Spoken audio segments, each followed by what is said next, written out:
Hello दोस्तों, welcome to निकमेक take. जैसे कि मैंने आप सभी को पिछली वीडियो में बताया था, हम थर्मोडायनेमिक सब्जेक्ट की यूनिट फर्स्ट जो है किस तरीके से कवर करने वाले हैं। तो दोस्तों, इस वीडियो में आपको बताता हूँ कि हम क्या क्या पढ़ेंगे। हम यहाँ पर सिस्टम के बारे में देखेंगे और सराउंडिंग, बाउंड्री, यूनिवर्स और टाइप्स ऑफ सिस्टम के बारे में इस वीडियो में अच्छी तरीके से हम पढ़ने वाले हैं। तो बिना टाइम वेस्ट किए मैं डायरेक्ट स्टार्ट करता हूँ आज की वीडियो। तो दोस्तों देखिए कि सबसे पहले हमें थर्मोडायनेमिक के बारे में पता होना चाहिए कि थर्मोडायनेमिक में हम बेसिकली पढ़ते क्या हैं।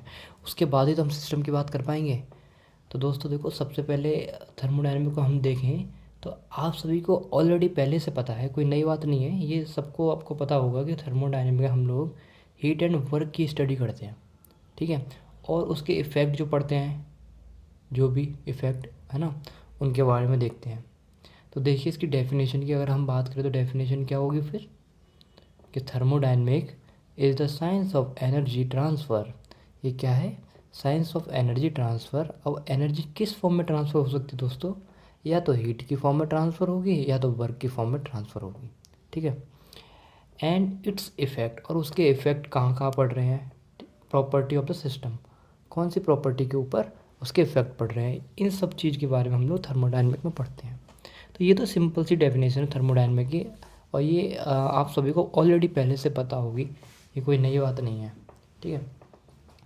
तो हमारा मेन चीज़ क्या है? हमारा मेन चीज़ है सिस्टम। तो सबसे पहले हम सिस्टम को देखते हैं, सिस्टम क्या है।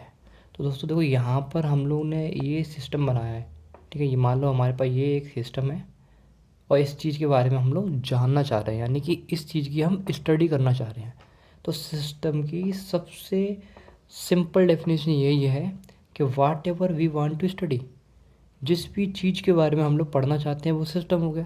सपोज दैट हमारे पास ये है, ये क्या है? मार्कर है। अगर मैं इस मार्कर के बारे में पढ़ना चाहता हूँ, स्टडी करना चाहता हूँ, तो ये सिस्टम हो गया हमारे लिए, ठीक है। अब मार्कर के बाहर जो जितनी भी चीज़ है वो सराउंडिंग हो गई। और मार्कर की ओवर बाउंड्री जो है, ये बाउंड्री होगी, बाहर बाहर का एरिया जो होता है, ठीक है। ये सिंपल सा एक एग्जांपल आप समझ सकते हो। देखो, मेन चीज़ इसमें क्या है? रिक्वायरमेंट। किसी भी सिस्टम के लिए बनने के लिए, सिस्टम बनने के लिए हमें किस चीज़ की ज़रूरत होती है? Certain quantity of matter. पहली चीज़ आपको याद रखनी है कि सर्टेन क्वांटिटी ऑफ मैटर। इससे क्या मतलब है?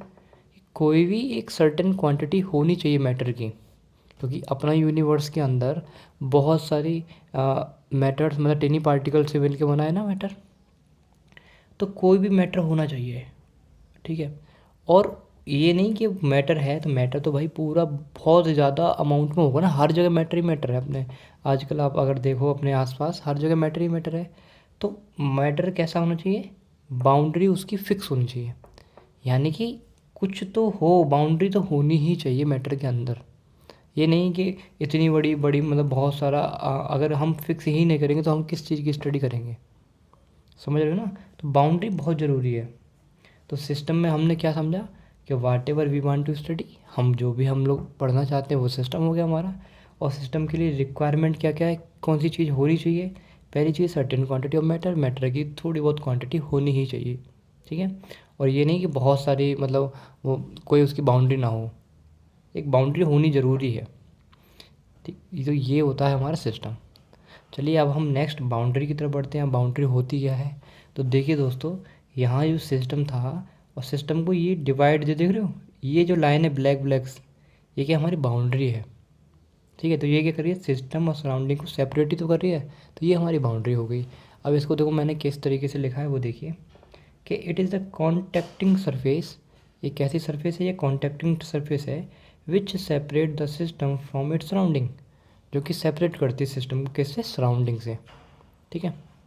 नेक्स्ट पॉइंट की अगर हम बात करें तो इट नाइदर हैव एनी मास, इसका कोई मास नहीं होता, और occupy any volume in space, और कोई भी वॉल्यूम स्पेस में ऑक्यूपाई नहीं करता। खुद सोचिए, सिस्टम और सराउंडिंग को सेपरेट कर रही है, वो क्या हो गया? हमारा बाउंड्री हो गया, ठीक है। इसका कोई मास तो होगा नहीं, होगा तो नेग्लिजिबल होगा, हमें क्या मतलब उस चीज़ से? तो वही है। इट कैन बी रियल और इमेजिनरी, बाउंड्री रियल भी हो सकती है और इमेजिनरी भी हो सकती है। और दोस्तों क्या है? इट कैन बी फिक्स्ड और मूविंग, ये फिक्स भी हो सकती है, मूविंग भी हो सकती है। ये कुछ पॉइंट्स आपको याद रखना है, बेसिकली बहुत सिंपल है ये। देखो, मेन चीज़ आपको क्या याद रखनी, पेपर में पूछ लेते हैं कि एडियाबेटिक क्या होता है? जिसमें हीट ट्रांसफ़र नहीं होता है, ये बात आपको याद रखनी है।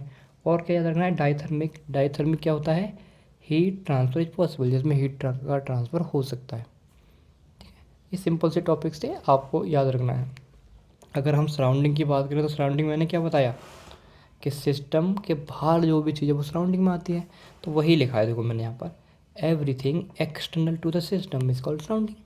सिस्टम के बाहर जितनी भी चीज़ है वो सराउंडिंग हो गया। अच्छा, यूनिवर्स की अगर हम बात करें तो यूनिवर्स क्या हो गया फिर, सिस्टम प्लस सराउंडिंग यूनिवर्स बन जाता है। ठीक है, आई होप आपको समझ आया होगा सिस्टम क्या होता है, बाउंड्री क्या होती है और सराउंडिंग क्या होती है। अब हम क्या बात करने वाले हैं, अब हम एक चीज़ देखते हैं कि टाइप्स ऑफ सिस्टम क्या है। तो देखिए दोस्तों, ये बहुत ज़रूरी है कि टाइप्स ऑफ सिस्टम। दोस्तों देखो, इसको एक अच्छी तरीके से समझिए कि पहला हमारा टाइप क्या है, क्लोज सिस्टम। पहला क्या है हमारा, क्लोज सिस्टम। ठीक है, क्लोज सिस्टम जिसको हम कंट्रोल मास सिस्टम भी बोलते हैं। अब आपको ध्यान रखने वाली बात क्या है इसमें कि कंट्रोल मास सिस्टम इसको क्यों बोलते हैं, क्लोज सिस्टम को। तो आप एक इस चीज़ को देखिए, हमारे पास ये सिस्टम है। ठीक है, अब सिस्टम के अंदर क्या हो रहा है, क्लोज सिस्टम क्या है, एनर्जी का ट्रांसफ़र तो हो सकता है बट मास का ट्रांसफ़र नहीं हो सकता, इसीलिए इसको कंट्रोल मास सिस्टम बोलते हैं। अगर इसको एग्जांपल से अगर हम देखें, मान लो हमारे पास ये प्रेशर कुकर है और हमने नीचे क्या लगाई, आग लगाई हुई है।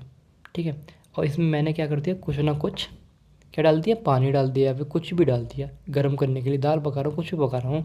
तो आप एक चीज़ देख सकते हो, अगर मैं उसको ढक्कन लगा दूँ तो मैं ऊपर से कोई भी चीज़ ऐड नहीं कर सकता, यानी कि मास एंटर नहीं हो सकता और ना ही मास निकल सकता है उसमें से।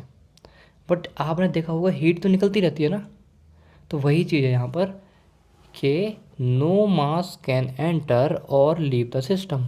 सिस्टम में से कोई भी मास ना एंटर हो सकता है ना लीव कर सकता है, जिसका मतलब क्या हुआ, no mass transfer but energy can take place. Mass का ट्रांसफ़र नहीं होता है बट एनर्जी का ट्रांसफ़र हो सकता है। ठीक है, और क्या है देखो, इसमें जो क्या है मेन चीज़ क्या है, मास, टोटल मास क्या है, फिक्स रहता है। ये तो सिंपल सी बात है, आपको पता चल गई। देखो, मेन ये चीज़ है कि मास प्लस आइडेंटिटी जो इसके अंदर होती है वो फिक्स रहती है। अब देखो इसका मतलब क्या है, अब आप मुझे खुद बताइए, अगर मैं इस कुकर के अंदर, है ना, या फिर सिस्टम के अंदर कोई भी चीज़ पहले से अगर इसमें मौजूद है, दाल है या फिर कुछ भी है, तो रहेगी तो दाल ही ना वो, अगर हमने पकाई तो। ये तो एग्जांपल है एक छोटा सा, कोई उसकी आइडेंटिटी चेंज तो नहीं होगी ना। ऐसा तो नहीं दाल की जगह पानी बन जाए, नहीं होगा ना, दाल की जगह आलू बन जाए, नहीं होगा ना। यानी कि आइडेंटिटी सेम रहेगी, मास भी सेम रहेगा और आइडेंटिटी भी सेम रहेगी। ये चीज़ आपको याद रखना है क्लोज सिस्टम के केस में। ठीक है, ये तुम्हारी छोटी सी नई बात होगी। और एक चीज़ आपको याद रखना है कि जो एनर्जी होगी, मैंने आपको पहले ही बताया था, थर्मोडायनामिक एनर्जी किस फॉर्म में होगी हमारी, या तो हीट की फॉर्म में होगी या फिर वर्क की फॉर्म में हम कंसीडर करते हैं। ठीक है, तो इसी तरीके से अब हम देखते हैं ओपन सिस्टम। ओपन सिस्टम को हम कंट्रोल वॉल्यूम सिस्टम भी बोलते हैं। अब क्यों बोलते हैं कंट्रोल वॉल्यूम सिस्टम, वो देखिए। ओपन सिस्टम हमारे पास ये है, मान लो, ठीक है, ये हमारे पास क्या है, सिस्टम है। अब इस सिस्टम को देखिए दोस्तों, यहाँ क्या हो रहा है, मास का ट्रांसफ़र हो रहा है और एंटर भी हो रहा है मास का। इसी तरीके से एनर्जी भी ट्रांसफ़र हो रही है और एनर्जी का एंटर भी हो रहा है। तो यानी कि ऐसे सिस्टम जिसमें मास का ट्रांसफ़र भी हो सकता है और एनर्जी का ट्रांसफ़र भी हो सकता है, ठीक है, और एंटर भी हो सकता है, तो वो क्या हुआ, हमारे ओपन सिस्टम में आते हैं। तो इसमें कुछ 2-3 पॉइंट लिखे हैं मैंने, क्या है कि both mass and energy transfer can place. ठीक है, मास और एनर्जी दोनों का ट्रांसफ़र हो सकता है, मास ट्रांसफ़र ज़रूरी है इसमें। और identity can not be fixed. Identity दोस्तों इसमें फ़िक्स नहीं होती, क्योंकि जब ओपन ही है, ऊपर से हम चीनी डाल सकते, कुछ भी मतलब मास डाल सकते हैं ना उसमें, आइडेंटिटी चेंज कर सकते हैं ना। तो ये समझने वाली बात थी आपको इसमें, बस और कुछ नहीं। ये तो सिंपल सा है, आपको ऑलरेडी आपने पढ़े होंगे। ठीक है, तो आपको बस ये याद रखना है कि identity can not be fixed, और वहाँ पर क्लोज सिस्टम में आइडेंटिटी फिक्स रहती है। चलिए लास्ट अब हम बात कर लेते हैं आइसोलेटेड सिस्टम के बारे में। तो दोस्तों देखिए, आइसोलेटेड सिस्टम क्या होता है, यहाँ पर देखो ये है हमारे पास, यहाँ पर एनर्जी, मास का ट्रांसफ़र भी नहीं होता और एनर्जी का ट्रांसफ़र भी नहीं होता, और एनर्जी किस फॉर्म में लेते हैं मैं पहले ही आपको बता चुका हूँ, वर्क और हीट की फॉर्म में लेते हैं। तो वही चीज़ यहाँ पर है, देखिए कि नाइदर मास और energy will transfer from the system.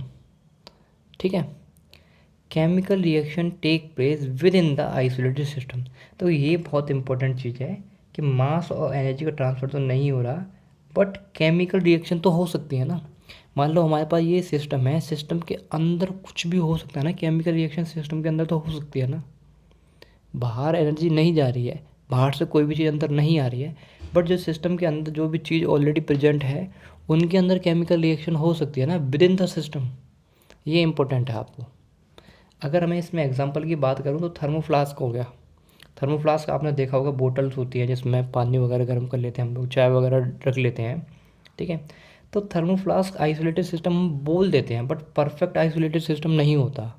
क्यों, आपने नोटिस किया होगा कि जो थर्मोफ्लास्क की बोतल वगैरह होती हैं, अगर हम उसमें पानी गर्म करके भी रख दें तो कभी ना कभी तो एटमॉस्फेरिक टेम्परेचर के बात आता ही है, मतलब कभी ना कभी पानी ठंडा होता ही होता है ना। ऐसा नहीं हमेशा गर्म रहेगा, नहीं ना। तो वो आइसोलेटेड सिस्टम नहीं होगा, यानी कि हीट कहीं ना कहीं निकलती रहती है। ये सोचने वाली बात है, बट फिर भी हम इसको थर्मोफ्लास्क लिख लेते हैं आइसोलेटेड सिस्टम के अंदर। लेकिन परफेक्ट एग्जांपल ये बात करें तो यूनिवर्स है, क्योंकि सिस्टम और सराउंडिंग के अंदर यूनिवर्स रहता है और ये कभी चेंज नहीं होता। ठीक है ना। तो ये थी आज की वीडियो। अगर आपको वीडियो पसंद आई हो तो अपने दोस्तों के साथ शेयर ज़रूर करें। अगर आपको इसके नोट्स चाहिए तो आप मुझे नीचे कमेंट में मैं डाल दूँगा, आप टेलीग्राम पे फॉलो करें मुझे। Thank you.